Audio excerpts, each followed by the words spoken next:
Hello and welcome to another video. So this video is going to be all about walking and how I think it's often overlooked when it comes to optimizing your health and fitness.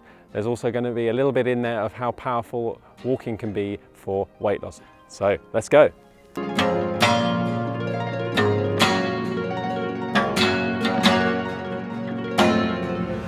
So guys, today I am out on a nice long walk. Now what's the reason why I'm not out running or going to the gym or doing more intense exercise? Well, yesterday I was working a 12-hour shift, and all throughout that shift I was feeling achy, tired, and I knew my body needed rest. Ambulance work is not particularly physical work, but there's quite a lot of time sitting, there's a bit of lifting of patients, and yeah, my body was sending me signals that I needed some time out. And it would have been a mistake to come to today and do an intense workout. Having the ability to read the signals that your body's sending you, telling you to rest, is something that takes a bit of time, but it's an important skill to build if you want to avoid injury and burnout down the road. And let's face it, walking is very underrated when it comes to optimizing your health and fitness.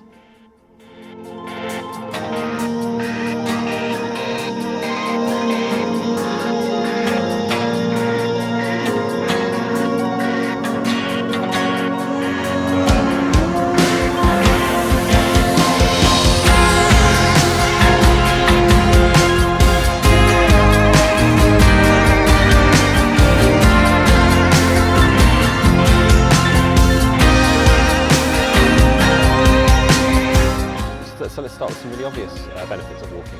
Well, it's easily accessible, it's inexpensive, and it helps to overcome barriers such as lack of fitness, lack of time and skill. And what about some benefits to your health? Well, it's great at reducing anxiety, it reduces stress, it helps balance hormone levels, it improves quality of sleep, and it's a great way of recovering from higher intensity activities.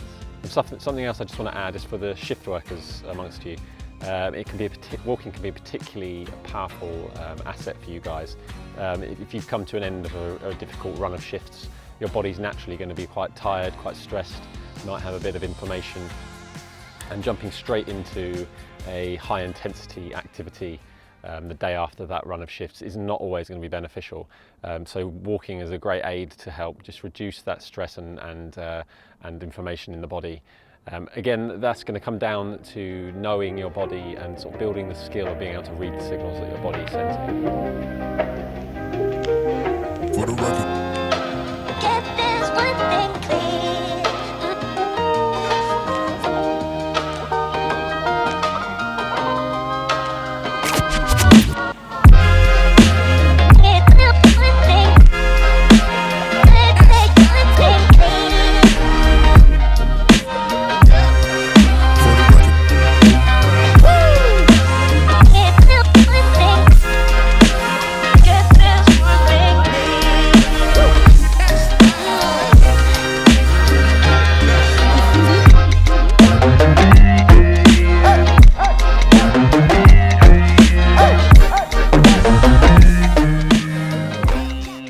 Something else I just wanted to talk about in this video as well was how walking can be a great attribute when it comes to weight loss.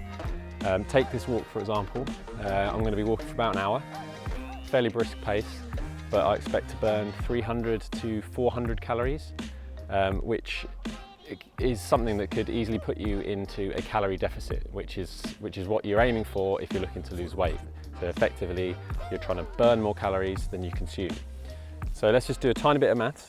Bear with me, but if you consider what is often considered the recommended amount of calories a woman should consume in a day, which is 2,000, and if you manage to go on a walk that burns 200 calories, so that might be a half an hour walk, that could potentially put you in a 10% calorie deficit, which is a decent amount and will eventually over time will lead to weight loss. And let's just think about that over a week, for example. Imagine you managed to go for a half an hour walk burning 200 calories a day. Over a week, that's 1,400 calories that you've burned. And now, to put that into context, It takes me, on a 10-mile run perhaps, I will burn about 1,400 calories. So it's quite a substantial amount for just half an hour's walking a day. Now all those numbers are estimates and they are going to fluctuate a little bit from person to person, but hopefully just me breaking that down a little bit has just shown you a little bit of the power of walking.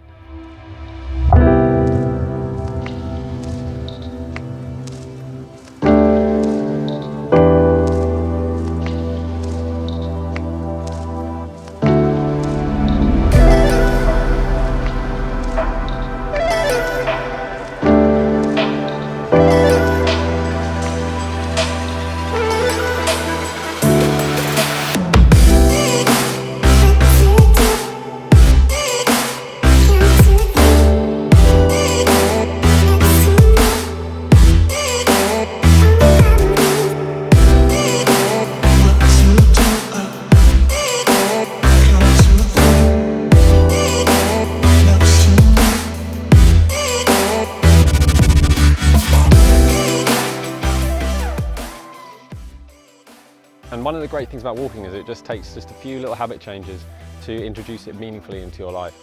Just start thinking about walking as a mode of transport. I mean, maybe you usually drive that mile to the shops. Just walk instead. A mile there, mile back. You know, you've got a good half an hour walk there. You know, perhaps your commute to work should change slightly. Maybe you get the bus to work. Just get off the bus a couple of stops early, walk that extra distance. It doesn't take much, guys, and it's a very powerful thing when it comes to your health and fitness. Anyway, I won't ramble on any more about walking. Little pun, get it? So I'm going to get myself home, and thank you very much for listening.